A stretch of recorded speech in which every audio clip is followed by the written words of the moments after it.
de hace ya un tiempo atrás, ¿verdad?, pues rondan mi corazón ciertas cosas, ¿no? Y tiene que ver con el conflicto armado, ¿no?, este conflicto bélico, geopolítico, como queremos llamarlo, ¿verdad?, entre Israel y Palestina, o Hamás y Israel, ¿verdad? Y esto me lleva rondando en mi cabeza, porque yo creo que muchos cristianos somos poco reflexivos a la hora de enfocar estos textos, ¿verdad? Y yo creo que el apóstol Pablo ahí en Romanos, tanto el capítulo 9 como en el 10, como en el 11, ¿verdad?, nos da muchos detalles acerca de quién es el verdadero Israel, ¿no? Entonces, en este tiempo, ¿verdad?, ronda por mi cabeza todo esto. Y digo, bueno, pues voy a hablar del Evangelio de Juan porque es lo que tengo reciente y tal. Pero el lunes pongo la tele y todo el programa, creo que fue el telediario de la noche, todo el programa iba enfocado, ¿verdad?, en el conflicto bélico que hay allí. Y la verdad es que es complicado, ¿no? Muchos pueden pensar a lo mejor que todo Israel algún día va a ser salvo, ¿verdad? ¿Cuántos de aquí piensan que todos los gentiles van a ser salvos? Todos los gentiles, digo. Eso lo dice al final, en el capítulo 11, si tienen nueva versión internacional, dice todo Israel será salvo, ¿verdad? Entonces dice que todos los gentiles, pero claro, estamos hablando de la totalidad. El apóstol Pablo está hablando de un remanente, ¿verdad?, que iba a quedar, ¿no?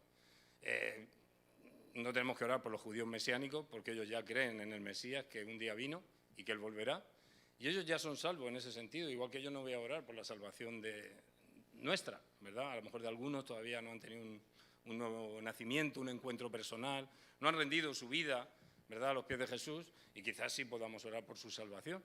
Pero el apóstol Pablo lo apunta muy claro, ya en el principio, en el capítulo 10, dice que su deseo, ¿verdad?, es orar precisamente por la salvación de Israel. Por tanto, Israel no es salvo todavía, ¿no? Llegará un remanente, ¿verdad?, en el que Dios va a trabajar con ellos. Una vez que la totalidad de los elegidos, de los gentiles, de nosotros, entremos todos, ¿verdad?, en la salvación, pues entonces ya Dios, a través de Jesucristo, en su segunda venida seguramente, ¿verdad?, va a tratar con ellos, ¿eh? Yo siempre me sorprendía esto de su segunda venida, porque dice que todo ojo lo verá, ¿no? Y si lo vemos los de España, va a ser difícil que los de Australia lo vean, ¿verdad? Fíjate, porque son las antípodas, ¿no? Están justo detrás, y si viene por allí, ¿verdad?, hasta tal punto rodeará la gloria, ¿verdad?, de este mundo, ¿verdad?, que no tiene luz todavía, que todo ojo lo va a ver, ¿verdad? Y esto no me cabe en la cabeza, ¿verdad? Y qué bueno, ¿no?, que tenemos hoy, a mí me gusta mucho la crítica textual, la alta crítica literaria, como queramos llamarlo, porque me ha solucionado muchas dudas que tenía conforme a los escritos, ¿eh? Tenemos que entender una cosa: las traducciones no son la palabra inspirada por Dios, son los textos originales. Y las traducciones eran personas santas, hombres inspirados también, en ese sentido, que hicieron traducciones, Casiodoro de la Reina, Cipriano de Valera, ¿verdad?, toda la nueva versión internacional, o incluso, como podemos decir, la Biblia de América, son traducciones muy buenas. Pero yo te puedo decir que yo me convertí con una paráfrasis, ¿verdad?, que llaman, que Dios habla hoy, ¿verdad?, que tiene que una versión muy mala. Sin embargo, a mí el nuevo nacimiento me vino implementado precisamente por la palabra, y fue a través de esa palabra, de una versión tan, dicen muchos que no es muy buena, ¿verdad?, pero yo me convertí con ella. Entonces, no importa qué tipo de traducción, lo importante es la palabra de Dios, lo que trae el espíritu de la palabra, ¿no? Pero vuelvo a repetir que los textos que están debidamente inspirados, como dice en 1 Timoteo, ¿verdad?, que toda escritura está inspirada por Dios, útil para enseñar, redarguir, corregir, instruir, en toda justicia, al fin de que el hombre sea considerado perfecto. Yo voy a preguntar, a ver, yo en la prisión siempre les muevo a todos, para que la gente no se me duerma, porque luego muchas veces veo que la gente... Entonces yo de vez en cuando voy a preguntar ciertas cosas, ¿no? El que pueda contestar, que conteste, y el que no. Y no pasa nada si nos equivocamos, ¿eh? No pasa nada. Entonces, sentiros libres, ¿verdad? Porque esto tiene que ser dinámico, porque si no aquí yo puedo venir a contar un rollo, ¿verdad?, y alguno se me puede dormir, y es normal. No sea ningún eutico y se me caiga por la ventana, porque aquí no está Pablo para resucitarlo, ¿vale? Entonces, bueno, vamos al texto, ¿eh? No quiero enrollarme mucho, ya os lo digo, ¿verdad? Esto me ha rondado mucho en la cabeza. Y estamos en Romanos 9, el texto que quiero leer está del 1 al 18. Creo que esto es la Reina Valera, aunque luego los textos que voy a poner por ahí quizás sean de la nueva versión internacional. Y el apóstol Pablo empieza aquí en Romanos 9 diciendo: verdad digo en Cristo, no miento, y mi conciencia me da testimonio en el Espíritu Santo que tengo gran tristeza y continuo dolor en mi corazón, porque deseara yo mismo ser anatema, separado de Cristo por amor a mis hermanos, los que son mis parientes según la carne, que son israelitas, de los cuales son la adopción, la gloria, el pacto, la promulgación de la ley, el culto y las promesas, de quienes son los patriarcas y de los cuales, según la carne, vino Cristo, el cual es Dios sobre todas las cosas, bendito sea por todos los siglos. Amén. Eso es amén, eso no estaba en el escrito original, ¿eh? Eso es lo que pasa. ¿Habéis visto cuando yo he contestado eso? ¿O cuando yo he dicho eso, que habéis contestado? Bueno, pues esto en las sucesivas copias que se han ido, como todo el mundo decía amén, pues llegaban y ponían amén, ¿verdad? Yo esto lo digo porque muchas veces podemos encontrar textos dentro de las traducciones que nos llamen un poquito la atención, ¿no? Entonces, es muy bueno la crítica textual, la alta crítica, vuelvo a repetir, porque te ayuda mucho a comprender ciertas cosas que a lo mejor se nos escapan, ¿no? Hay cosas, como decía, quizás sea de San Agustín, ¿verdad? Un teólogo que tanto se disputan, pues reformadores, ¿verdad?, como católicos, ¿verdad? Pero él decía que en cuanto a lo que Dios ha revelado, tiene que haber unidad, algo así más o menos. Pero en cuanto a lo que Dios no ha revelado, pues puede haber libertad, ¿vale? Entonces tenemos que respetar muchas de estas cosas. Depende también, cosas que no se salgan del contexto bíblico, ni que tengan gracias y que tengan que ver mucho precisamente con lo que Dios ha revelado. Entonces no podemos salirnos del panorama general de la Biblia, no debemos salirnos, porque si no, normalmente nos vamos a equivocar, ¿verdad? Incluso muchos dicen, no podemos juzgar porque... Y muchos alardean, no tocaréis al ungido de Jehová y estas cosas, ¿no? Sin embargo, tenemos algo, tenemos una balanza, y es la Biblia, ¿verdad? Entonces podemos juzgar con un juicio justo, y se trata de lo que está aquí dentro, ¿vale? Entonces, es muy importante que tengamos conocimiento acerca de la palabra de Dios, lo que Dios nos revela, porque finalmente es lo que nos va a poder hacer evaluar las cosas, sopesarlas a través de su palabra, ¿no? Bueno, sigue el texto diciendo, no que la palabra de Dios haya fallado, porque no todos los que descienden de Israel, no todos los que descienden de Israel son israelitas. Y el apóstol ahora va a empezar a decir ciertas cosas que llaman la atención, ¿no? Ni por ser descendientes de Abraham son todos hijos, sino en Isaac te será llamada descendencia. Esto es, no los que son hijos según la carne son los hijos de Dios, sino los que son hijos según la promesa son contados como descendientes. Porque la palabra de la promesa es esta. Por este tiempo vendré y Sara tendrá un hijo. Y no solo esto, sino también cuando Rebeca concibió de uno, de Isaac, nuestro padre, pues no habían aún nacido, ni habían hecho aún ni bien ni mal, para que el propósito de Dios, conforme a la elección, permaneciese, no por las obras, sino por el que llama, se le dijo, el mayor servirá al menor, como está escrito, a Jacob amé y a Esaú aborrecí. Qué duras palabras, ¿no? ¿Qué pues diremos? ¿Que hay injusticia de parte de Dios o en Dios?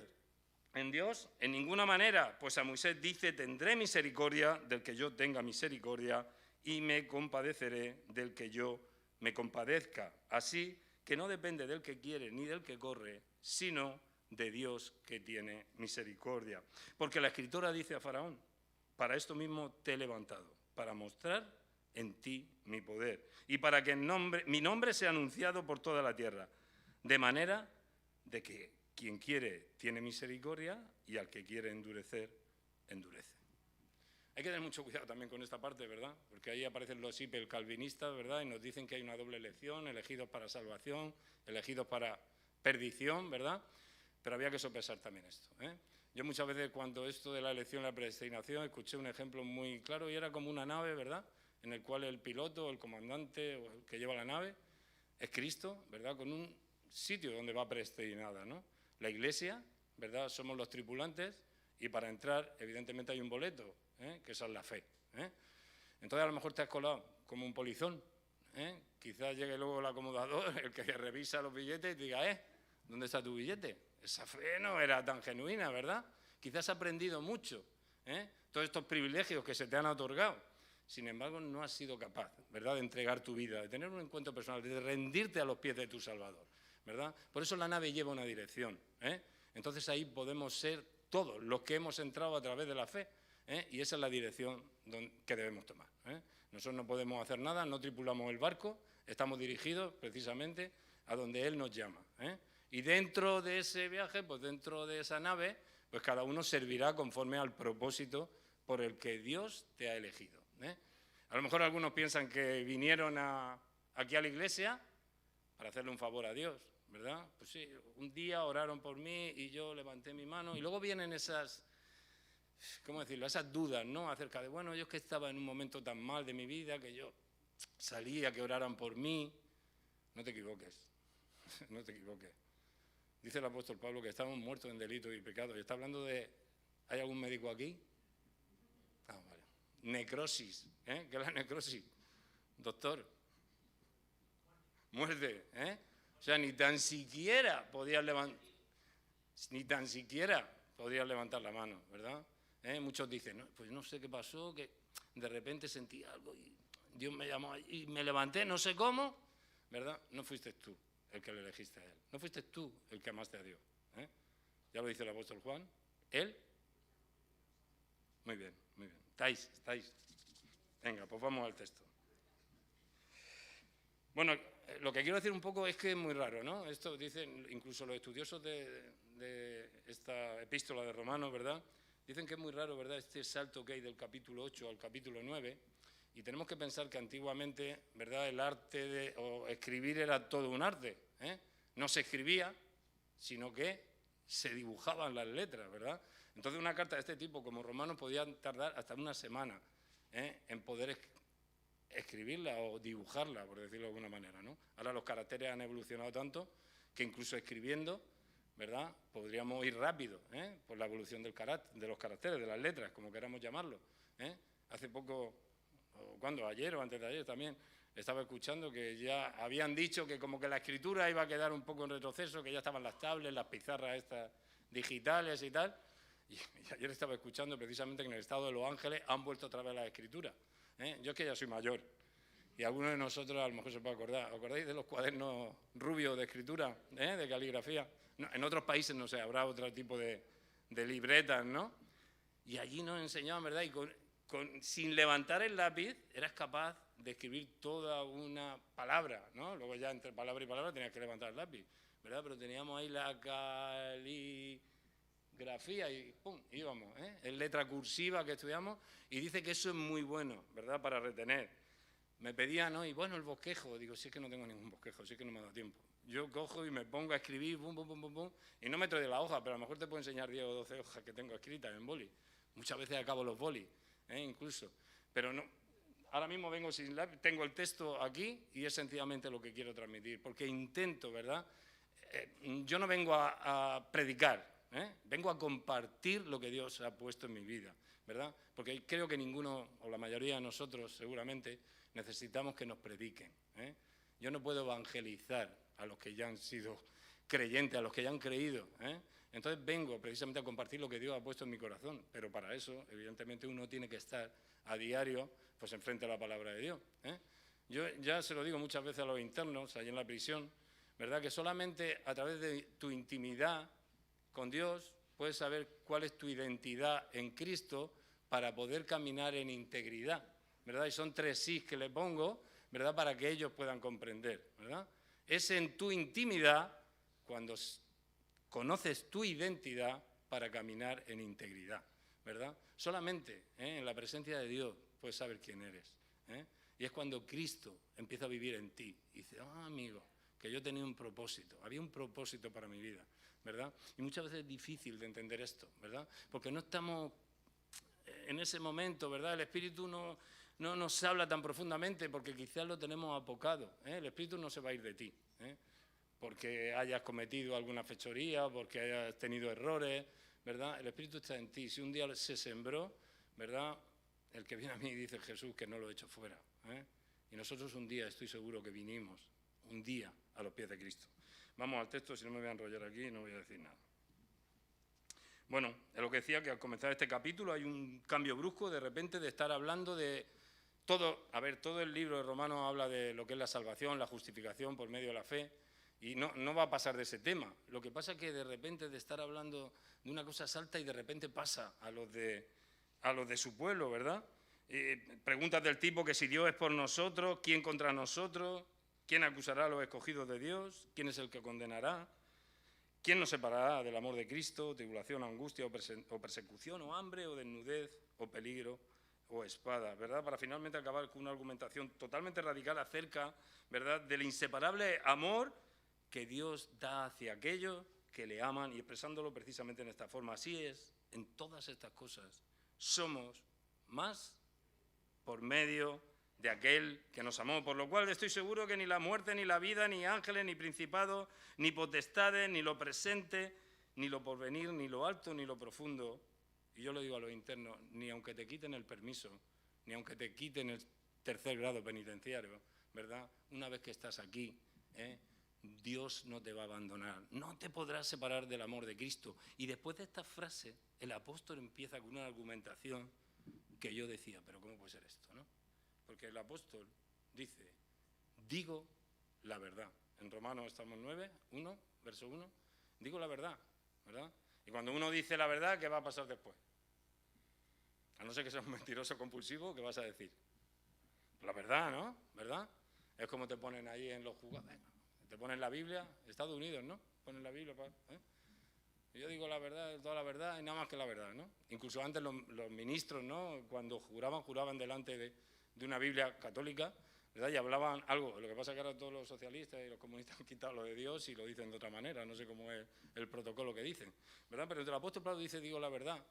Y después dice, en Cristo. O sea, puede ser que no sea cristiano y a lo mejor diga la verdad. Y bueno, puede ser que diga alguna mentira, pero si estás poniendo en Cristo, ¿verdad?, es que seguramente eres cristiano. Y es como aquel texto o aquella película, Lo que el viento se llevó, en Scarlett O'Hara, ¿verdad?, que dice, a Dios pongo por testigo, ¿no?, que jamás pasaré hambre. Bueno, dice luego una serie burrada porque dice, podré robar, podré falsificar, podré hacer lo que sea, pero yo hambre no voy a pasar, ¿verdad? Y ella ponía a Dios por testigo, ¿no? O sea, el apóstol Pablo dice, no, es que digo la verdad y la estoy diciendo en Cristo, ¿eh? O sea, no voy a mentir por lo que voy a decir a continuación. No miento.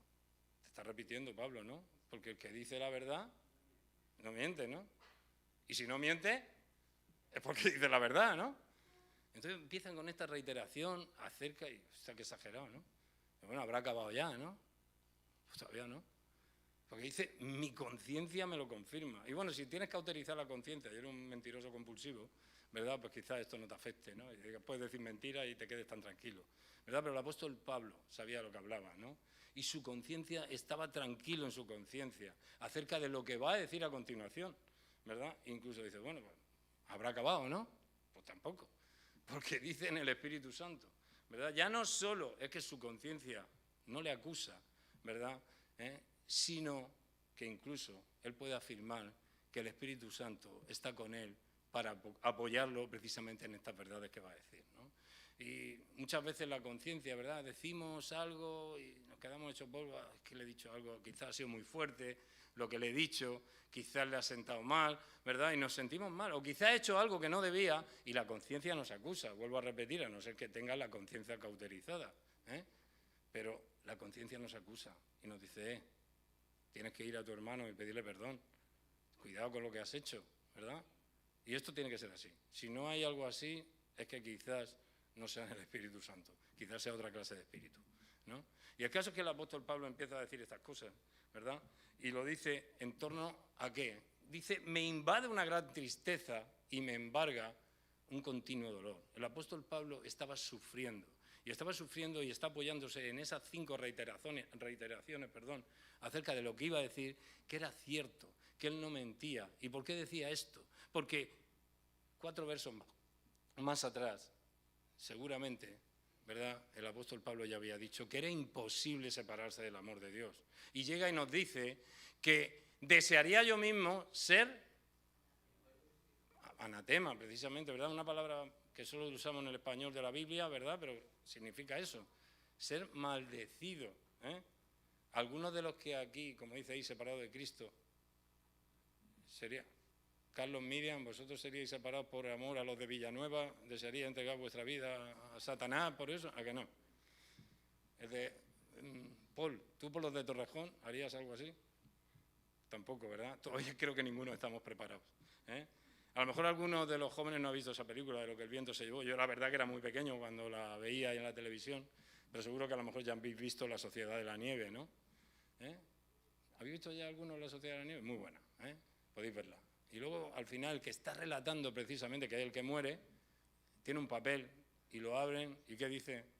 No hay mayor amor que el que da su vida, ¿verdad?, por sus amigos, ¿no? Refiriéndose precisamente al texto de las cartas de Juan, ¿no?, en el que se escuchan esas palabras, ¿no? Y qué bueno que el apóstol Pablo decía que estaba dispuesto, que sabía que era imposible, porque como él dice, nada nos podrá separar del amor de Dios. Una situación parecida le pasó a Moisés, ¿verdad? Él subió a recoger la ley y de repente bajó y estaban allí con el becerro, dice que se enfadó tanto que lo quemó y echó la ceniza ahí sobre agua y dijo, ahora os vaya a beber todo esto. Y el Señor dice, mira, voy a acabar con estos. No, Señor, ¿cómo va a acabar con esto? Luego la gente, los pueblos van a pensar que como no pudiste llevarlos a la tierra prometida, te los has cargado pues para que no te echaran las culpas. No, es que me los voy a cargar, es que no hay manera, ¿verdad? Y estos son los textos que hemos leído, ¿verdad? Cuando habla esto de tendré misericordia de quien yo quiera tener misericordia. Por más que quieras, te lo aseguro, por más que quieras separarte del amor de Dios, es imposible. Si Dios te ha alcanzado, aunque tú te quieras ir al infierno y perderte, va a llegar un momento que Dios te va a traer de una oreja y te va a decir, ¿dónde estabas, muchacho? Tenías la silla vacía aquí durante mucho tiempo. Te está esperando. Este es el ejemplo del padre pródigo, ¿verdad?, que muchos están leyendo, ¿verdad? De hecho, en algunas versiones, sobre todo en la anglosajona, se llama el padre pródigo, no el hijo pródigo, ¿verdad? El que se prodigaba, ¿verdad?, en dar su amor por el hijo. Y bueno, seguimos con el texto. Dice, por el bien de mis hermanos, los que son de mi propia raza, el pueblo de Israel. Pablo, un judío, ¿qué hora es? ¿A qué hora nos vamos? Vale, luego tú me dices, ven y lo dejo todo.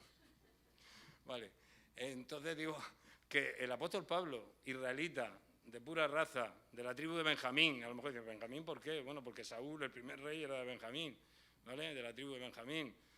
Dice que educado en la más alta escuela del Gilei, había dos, el Samá y el Gilei, bueno, él estaba en la de Gamaliel, ¿verdad? Y dice que él mismo iba a dar su vida. Y esto era imposible. Y ahora llega y empieza a decirnos que de sus hermanos, de los propios israelitas, de él mismo, ¿verdad?, son, y nos viene a dar 8 cosas que son, ¿vale? Y la primera, ¿qué es? La adopción. Esta es la primera vez que en toda la Biblia podemos leer que el pueblo de Israel fueron adoptados, porque muchos pueden pensar, sí, bueno, Dios escogió un pueblo, no nos podemos equivocar. Dios cogió una matriz seca y a un hombre ya con una avanzada edad hizo un pueblo. Incluso algunos pueden pensar luego, bueno, es que... Bueno, ahora lo leemos, seguimos leyendo. Entonces, no solamente podemos leer en Oseas como precisamente Dios le llama a su pueblo su hijo. Dice, desde niño te amé y desde Egipto te llamé. Bueno, eso lo podemos ver como un cumplimiento primero del pueblo de Israel y luego el cumplimiento en Jesús, ¿verdad? Cuando dice, de Egipto llamé a mi hijo, ¿no? Y esto es precisamente lo que está hablando el apóstol Pablo. Incluso a Faraón, Moisés, a través de la voz de Dios, dice que Israel era su primogénito. Y no debemos confundir primogénito con unigénito. Primogénito tiene que ver con el primer hijo, los que había adoptado, ¿verdad? Esta es la teología de Pablo, ¿verdad? Y unigénito es del único gen, el monogenes, ¿verdad?, que es el Jesucristo. La gloria divina. ¿A qué se refiere la gloria divina? ¿Alguien me lo puede decir?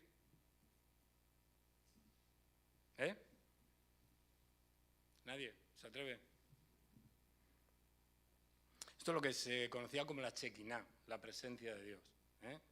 La gloria siempre acompañó al pueblo de Israel. Durante su peregrinación por el desierto, primeramente a través de la columna de nube, la columna de fuego, ¿verdad?, estuvo llevándole al pueblo. Y no solo eso, sino que la presencia de Dios se manifestaba allí dentro, primeramente en el tabernáculo de reunión, más luego en los templos sucesivos, tanto en el templo primeramente construido, como en el segundo de Zorobabel, el reconstruido. Todos estamos esperando la reconstrucción del tercer templo. Ya los israelitas tienen todas las piedras, lo único que les falta es el lugar. Cisjordania parte precisamente a Jerusalén, algunos que hayan estado allí lo saben.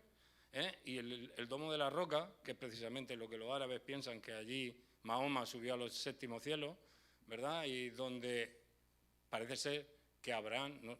Yo creo que es muy difícil de saber, iba a sacrificar a su hijo Isaac, ¿no? Y entonces por eso hay un problema. Entonces, con respecto a todo esto, la ONU está diciendo que, bueno, que es una organización laica, no es nada cristiana, evidentemente, pero está diciendo que la única paz que puede haber es que cada uno comparta el territorio, ¿verdad? Que la ciudad de Jerusalén sea una ciudad libre, ¿verdad? Que no sea poseída por nadie, y, bueno, ese es el dilema grande que tienen.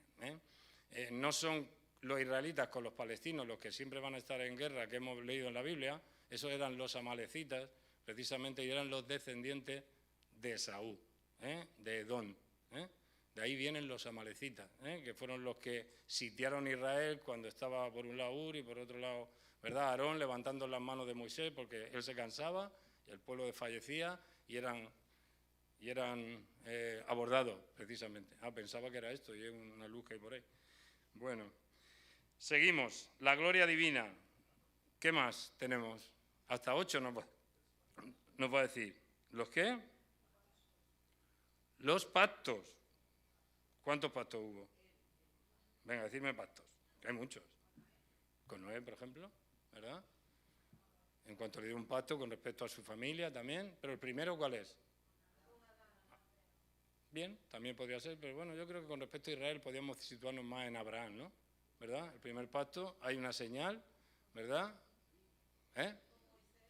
David, muy bien, ¿verdad? Hubo un pacto en cuanto a la descendencia que ocuparía el trono, finalmente establecido en Jesús dentro de su reino. ¿Qué más? Moisés, muy bien, se le dio el antiguo pacto, la ley, ¿verdad? Lo que pasa es que nos va a hablar luego acerca de eso, ¿verdad? Y hubo muchos pactos, no solamente hubo pactos, Y entonces, pero los pactos los hizo con los cubanos. ¿Dónde está? ¿Hizo los pactos con los cubanos? ¿O con los españoles, acaso? Creo que no, José Martí era otro, ese era otro. Los pactos los hizo con los israelitas. La presencia de Dios estuvo siempre con los israelitas. Todas estas promesas iban en torno al pueblo de Israel.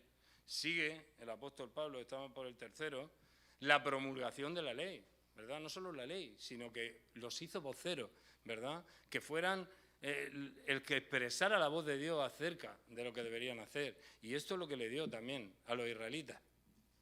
El privilegio de adorar a Dios. ¿Por qué le dio el privilegio de adorar a Dios? ¿Algún otro pueblo le dio los estamentos, estatutos, leyes en torno a cómo deberían hacer los sacrificios, el orden sacerdotal dentro del templo? Solo se lo dio a los israelitas. Y esto es lo que habla del privilegio, la forma que tenían de adorar a Dios.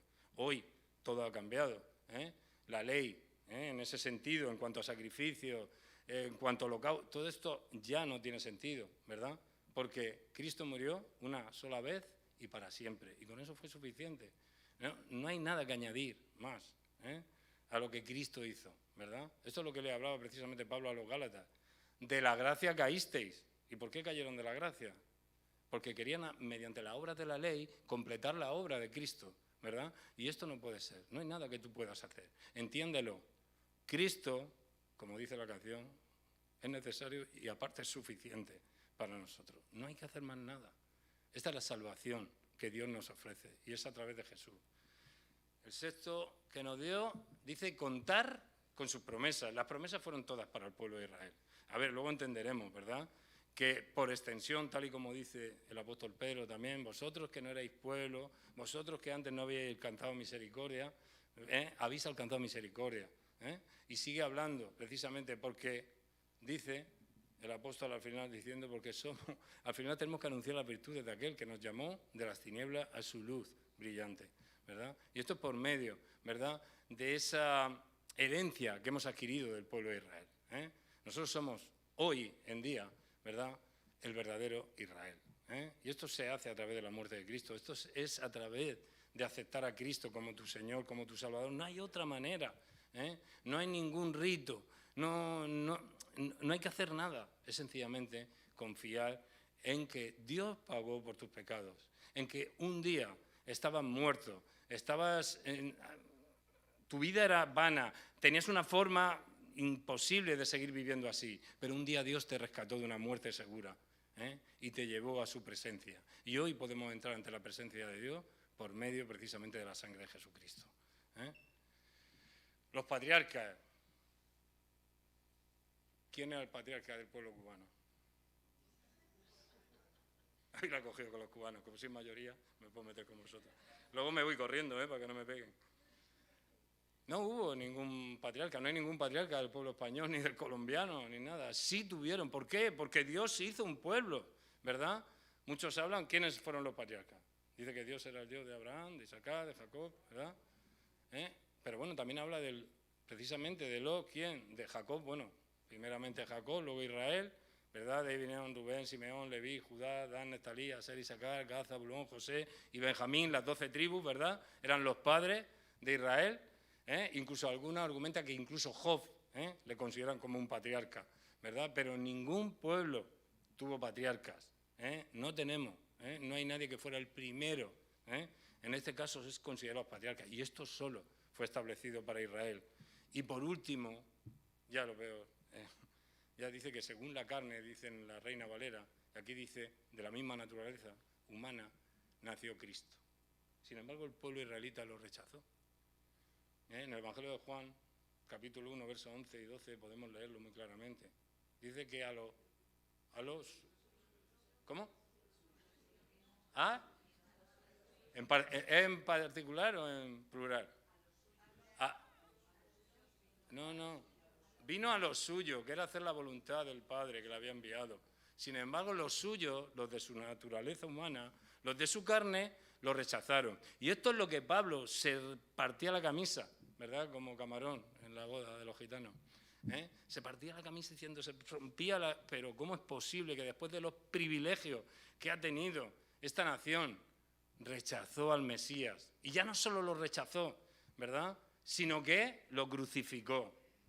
Y esto es clave, ¿verdad? El apóstol Pablo. Y muchos piensan, ¿verdad? Muchas iglesias tocan el sofá y se ponen el manto de oración con 613 flecos que los alargan, filastelias.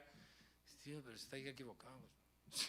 Si es que los judíos lo que tienen que aprender es más bien griego y no hebreo, y estudiar el Nuevo Testamento, porque el cumplimiento de todo el Antiguo Pacto está en Cristo, lo tenemos en el Nuevo Testamento, ¿verdad? Es como si un libro estuviera escrito al revés, porque para entender el Antiguo Testamento tenemos que comprender el Nuevo Testamento, y cuando ya comprendemos el Nuevo Testamento decimos, claro, ahora entiendo, ¿verdad?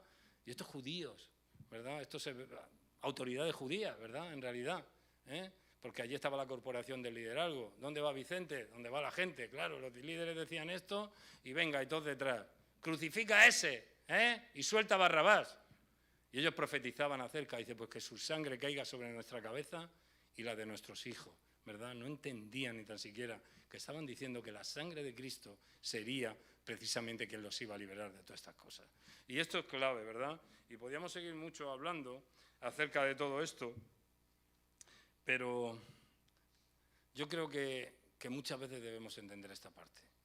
Sigue el texto diciendo, y sobre todo está haciendo referencia a Isaac, ¿verdad? A Abraham, porque hay siempre esa lucha entre árabes y cristianos que ¿qué dicen acerca de eso? No, porque Ismael debería haber recibido la bendición de la primogenitura porque era el primero, ¿verdad? Pero la elección de Dios no reside en lo que tú hagas, no reside en tus capacidades. La elección de Dios precisamente reside en su soberanía.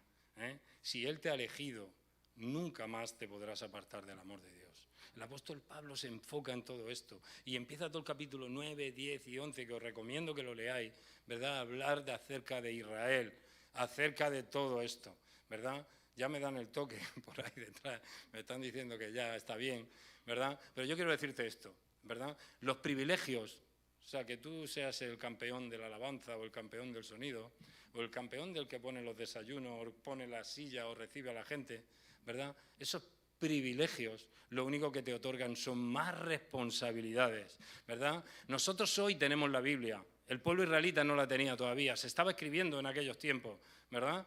Ellos no tenían la Biblia. Hoy tenemos la revelación de Dios para nosotros. A ninguno hoy le sorprende decir que Jesús es el Mesías, que Jesús es el Salvador. Cualquiera de nosotros lo puede afirmar porque lo hemos vivido en nosotros mismos. Tenemos cuidado que de juzgar a los israelitas. Muchas veces o el apóstol Pablo al final lo dice. Y os digo una cosa, hermanos, para que no seáis arrogantes. Dios ha endurecido en parte a Israel, precisamente para que nosotros los gentiles podamos entrar ante eso, ¿verdad? Y tenemos mucho que aprender de las costumbres hebreas, sí, pero no tenemos que volver a esas costumbres, porque eso ya no es válido.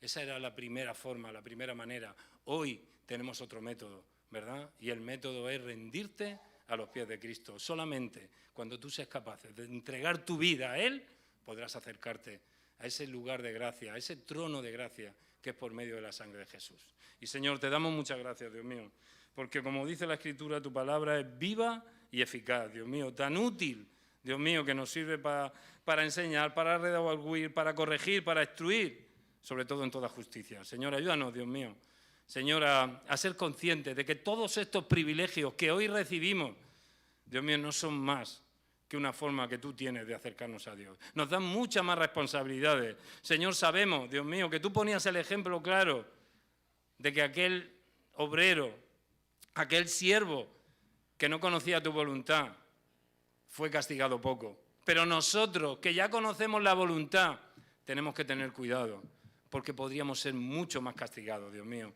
Señor, no nos vas a pedir ninguna responsabilidad en absoluto, ninguna, si no hemos recibido talento. Pero algunos de nosotros hemos recibido 10 talentos. Y por esos 10 talentos nos vas a demandar, Dios mío, ¿qué hemos hecho con ellos? Quizás hayas recibido 3 o quizás 1, pero tú tienes un privilegio hoy. Y ese privilegio de que te han hablado, de que Jesús es el que perdona, Jesús es el que sana, el que restaura, el que dignifica tu vida, el que te hace caminar por sendas de justicia. Ese privilegio hoy te otorga mucha más responsabilidad. Señor, ayúdanos, Dios mío. Señor, en este tiempo, Dios mío, a ser artífices, Dios mío, de tu palabra, de que tu testimonio esté vivo en nuestros corazones, de que podamos transmitir a otros que tu palabra es viva y que tu palabra es la verdad. Señor, en ti hemos confiado, Dios mío. Por eso te pedimos que tú nos guíes por este camino, Dios mío. Señor, gracias por todo este tiempo. Señor, a pesar de las dificultades, a pesar de los problemas, Señor, tú hasta aquí nos has traído, hasta aquí nos has ayudado, Señor. Señor, gracias por todo este tiempo, Dios mío. Señor, en ti y solo en ti confiamos y por eso a ti y solo a ti te damos el imperio, la gloria y la alabanza por los siglos de los siglos.